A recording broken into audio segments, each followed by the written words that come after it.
जब रात में मेरी आंख खुल जाती है तो घबरा कर उठ कर बैठ जाती हूँ। घड़ी की तरफ देखती हूँ तो 3 बज चुके होते हैं। अस्सलाम वालेकुम, मेरा नाम आफरीन है, मैं एक नर्सिंग ऑफिसर हूँ। आज मुहर्रम का 9वां दिन है तो मैं यहाँ सहर के लिए उठ चुकी हूँ। सबसे पहले मैंने ब्रश किया, फ्रेश होने के बाद मैं वज़ू कर लेके तहज्जुद की नमाज़ पढ़ ली। उसके बाद मैं सीधा गई किचन रूम में। किचन रूम में से फ्रिज में देखती हूँ तो थोड़ी सी तरकारी रखी हुई है।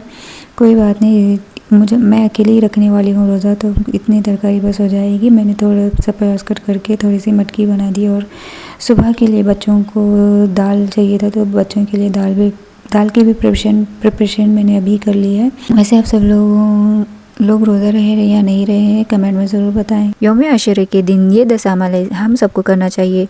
ये 10 अमाल ऐसे हैं जो हमारे और हम अल्लाह ताला के करीब का बास बन जाती हैं। सबसे पहले हम सुबह उठकर गुस्ल कर लेना, रोज़ा रखना, सुरमा लगाना, तौबा इस्तिग़फ़ार करना, अल्लाह की इबादत करना, जितना हो सके अल्लाह की इबादत करें, प्यासे को पानी पिलाना, अपना दस्तरखान कशादा करना, बीमार की बीमार पुरसी करना, यतीम के सर पर हाथ रखना, सदका व खैरात करना। इंशाअल्लाह ये 10 अमाल हम सबको करने की तौफीक अता फरमाए अल्लाह ताला। यहाँ पर मैंने प्याज, टमाटर और हरी मिर्ची को कट कर दिया है। चलिए अब इसे पकाते हैं।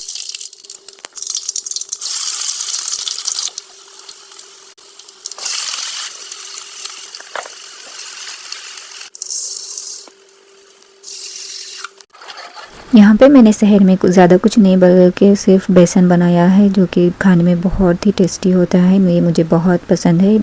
और बच्चों के लिए मैंने सुबह के लिए दाल चढ़ाया है। मेरे बच्चों को दाल बहुत पसंद है। देख सकते हैं मैं दाल को बघार दे रही हूँ। दाल बन के रेडी हो चुकी है। हमारा सुबह का इतना बिज़ी शेड्यूल रहता है कि हम मिडिल क्लास औरतों की सुबह की शुरुआत किसी वर्ल्ड वार से कम नहीं होती है, जैसे कि घर का काम करना, बच्चों को संभालना, बच्चों को रेडी करना।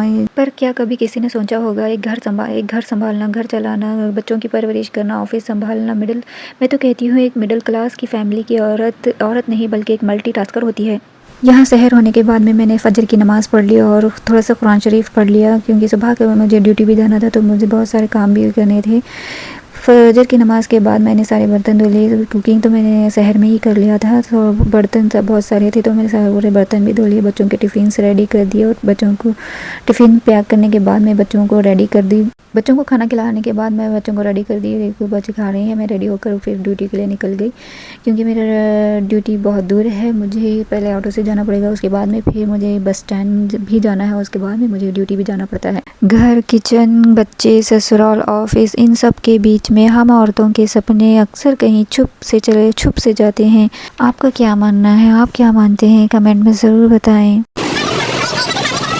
तो फाइनली हम पहुंच चुके हैं हमारे हॉस्पिटल। ये देखिए हमारा हॉस्पिटल जहाँ पे मैं वर्क करती हूँ। सुबह का ड्यूटी होने के बाद में लंच टाइम था तो मैंने लंच नहीं किया, क्योंकि मैं रोज़ा हूँ। तो मैंने वज़ू करके यहाँ पे नमाज़ पढ़ ली और थोड़ा सा कुरान शरीफ की तिलावत कर दी। उसके बाद में फिर हमारा ड्यूटी चालू हो गया, तो फिर हम पेशेंट की तरफ गए। ड्यूटी करते करते पूरी शाम ही हो गई, मुझे बाहर जाने का भी टाइम नहीं मिला, तो यहाँ पे रोज़े का टाइम ही हो चुका था। मैंने अल्लाह ताला से ढेर सारी दुआएं करने के बाद में पानी से ही इफ्तियार कर ली और उस मगरिब की नमाज़ अदा कर ली। आज मेरी डबल ड्यूटी थी तो मुझे रोज़ा यहीं छोड़ना पड़ रहा है। आपको ये वीडियो कैसे लगा कमेंट में ज़रूर बताएँ और दुआएं में याद रखिए। अल्लाह हाफिज़।